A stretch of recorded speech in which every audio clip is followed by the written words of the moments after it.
Good morning, students. Today I will start civics chapter number 26, the Indian Constitution. हमने इससे पहले वाला भी उसमें कॉन्स्टिट्यूशन के बारे में पढ़ा था.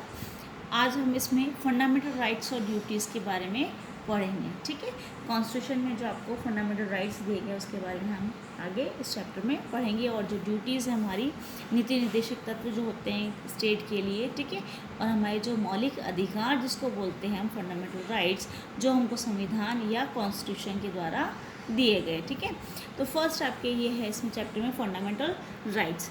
ये राइट्स जो हैं विच आर कंसिडर इसेंशियल और fundamental for the wellbeing of a person are called fundamental rights.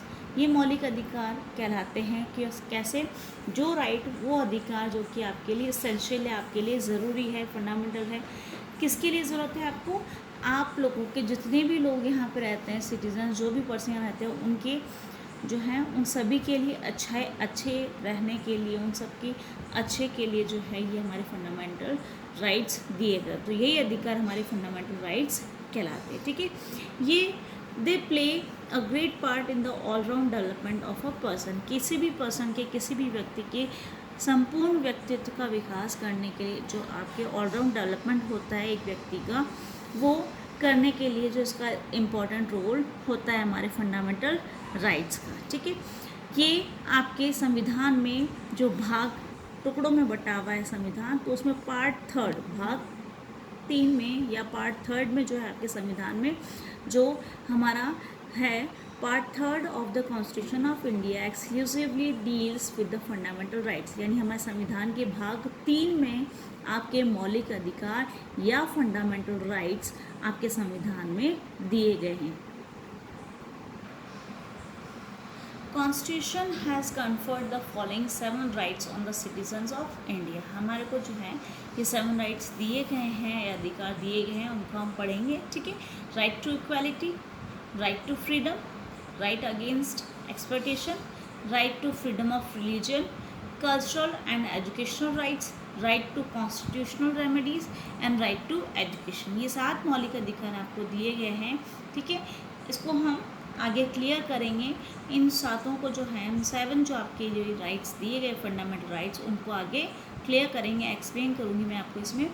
Next है इसमें आपकी इम्पोर्टेंस. ठीक है, यानी ये फंडामेंटल राइट्स है, उसकी इम्पोर्टेंस क्या है, नीड है, हमको ज़रूरत होती है, और उसके बाद इसका महत्व क्या है. तो ये आपको क्या देता है, गिव्स इक्वालिटी, यानी यह मौलिक अधिकार या फंडामेंटल राइट्स आपको इक्वालिटी देती है. ठीक है, और हैप्पीनेस, जब सभी लोग इक्वल होंगे तो सब लोग वेल बीइंग होंगे, अच्छे होंगे तो खुशी होंगी.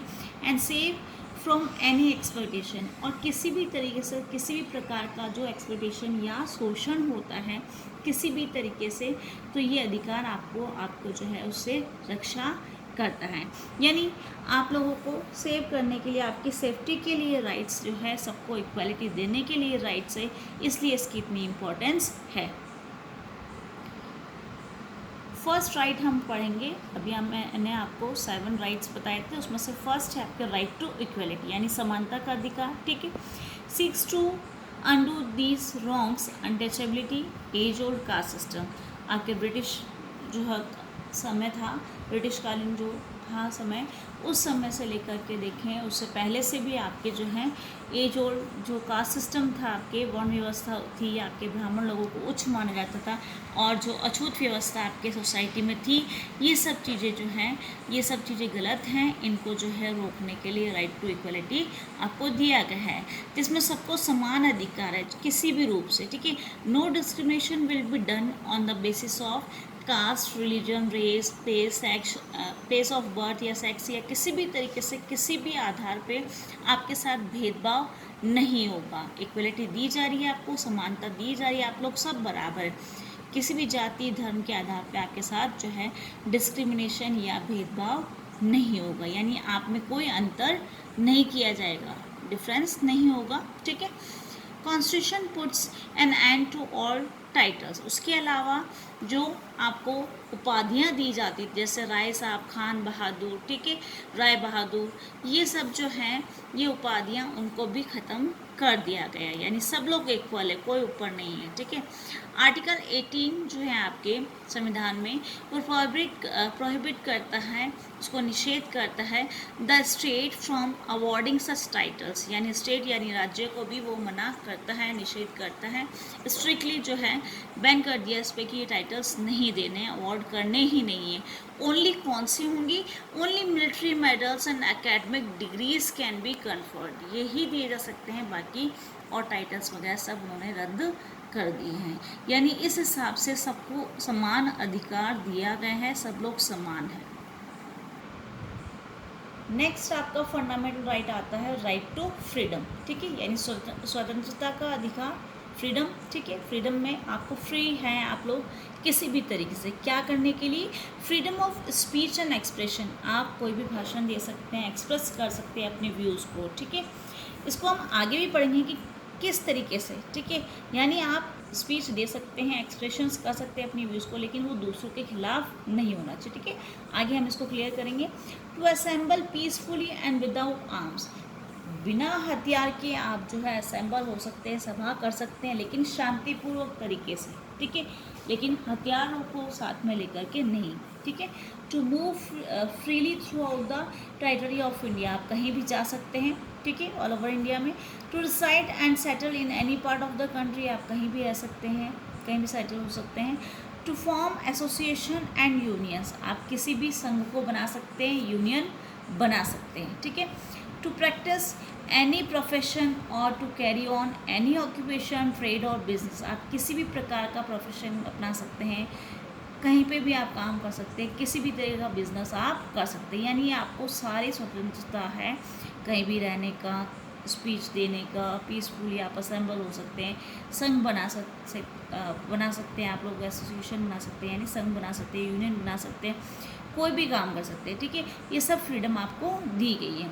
These freedom are not without restraints, ये जो फ्रीडम है ये आपको जो है बिना रोक के नहीं दी जा सकती, इसमें भी कुछ आपको रेस्ट्रिक्शंस इस पर लगाई जाती हैं, जैसे आपके right to freedom of speech, ठीक है।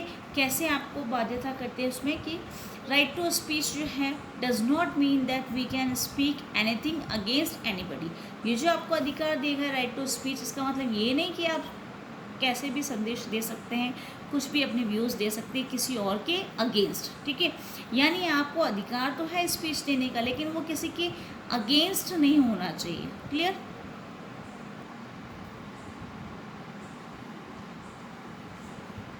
नेक्स्ट है we should respect each others freedom and should never misuse our rights, हमको सबके जो अधिकार हैं उनको रेस्पेक्ट देना चाहिए और कभी भी हमें अपने राइट्स को, हमारे मौलिक अधिकार का मिसयूज़ नहीं करना चाहिए, ठीक है। ये नहीं हो कि आप कह दें कि ये मेरा अधिकार है, मैं स्पीच दे सकती हूँ, लेकिन आप किसी के अगेंस्ट बोलेंगे तो ये आपका फ्रीडम नहीं है, ठीक है। तो ऐसे आप मिसयूज़ नहीं कर सकते हैं किसी भी अधिकार का, सबके अधिकारों को आपको जो है रेस्पेक्ट देना चाहिए। Similarly right to form an association or union does not mean that one should form such a union which may pose danger to the safety of the country, और जैसे कि अपन ने पढ़ा था हमने अभी कि आप संघ बना सकते हैं, यूनियन बना सकते हैं, लेकिन ये जो यूनियन है वो किसी भी तरीके से आपकी जो यूनिटी है, आपकी जो सेफ्टी है कंट्री की, उसको डेंजर या उसको खतरा नहीं पहुंचानी चाहिए, ठीक है। यानी आप संघ बना रहे हैं लेकिन उसका पॉजिटिव इम्पैक्ट होना चाहिए, नेगेटिव इम्पैक्ट नहीं होना चाहिए, आपकी जो शांति व्यवस्था है उसमें कोई भी जो है बाधा नहीं आनी चाहिए, कोई भी खतरा देश को, देश की जो सेफ्टी है, स्वतंत्रता, सेफ्टी को जो है आप जो है उसको स्वतंत्रता, तो सेफ्टी और स्वतंत्रता जो है आपके फ्रीडम का ध्यान रखना होगा देश की। और नेक्स्ट है आपके राइट अगेंस्ट एक्सप्लॉयटेशन, यानी आपका जो शोषण के खिलाफ जो अधिकार है आपको वो भी दिया गया है, आपके जो साथ में कोई भी एक्सप्लॉयटेशन होता है, कोई भी शोषण होता है आपके साथ किसी भी तरीके का, जैसे फोर्स लेबर हो, बेगार हो, जिसमें बिना पैसे, बेगार का मतलब यहाँ पे बिना किसी मनी के आपसे कुछ काम करवाया जाता है, ठीक है, और उसके बदले आपको पैसा नहीं दिया जाता, उसको हम बेगार कहते हैं, वो वर्क। फोर्स लेबर, बाध्यता की जाती है किसी को वर्क करने। Traffic in women and children, जो लोग बेचते हैं बच्चों को और लेडीज़ को, वुमेन को। And unjustified under payment prohibits employment, यानी आपके जो लोग वर्क करते हैं तो वुमेन को जो है पैसा कम देते हैं। और जो आपके बच्चे हैं जो कि 14 ईयर्स से कम हैं, जो कि माइंस या फैक्ट्रीज जो कि ख़तरनाक होती है वहाँ पे बैन किया गया है उनको काम करने के लिए, ठीक है। इस तरीके से जो है ऑक्यूपेशन वो लोग नहीं कर सकते हैं 14 ईयर्स से कम बच्चे जो होते हैं एज के उनको। बॉन्डेड लेबर जो बंधुआ मजदूरी होती हैं वो भी इलीगल मानी गई है, अवैधानिक मानी गई है। तो आज हमने ये पढ़े हैं freedom, right to freedom, right to equality, और जैसे स्पीच और उसके बारे में भी हमने क्लियर करा कि कैसे आप इनको जो आपके राइट्स दिए गए हैं उसका मिसयूज़ नहीं करना चाहिए। और राइट अगेंस्ट एक्सप्लॉयटेशन भी हमने पढ़ा। आगे के जो हैं और राइट्स जो आपको दिए गए फंडामेंटल राइट्स, उसको हम आगे वाला जो वीडियो बनाएंगे उसमें आपको इसको क्लियर कर देंगे। ये चैप्टर अभी कंप्लीट नहीं हुआ है, इसका नेक्स्ट जो वीडियो आएगा पार्ट 2 उसमें चैप्टर कंप्लीट हो जाएगा, उसके बाद ही इसके क्वेश्चन आंसर्स होंगे।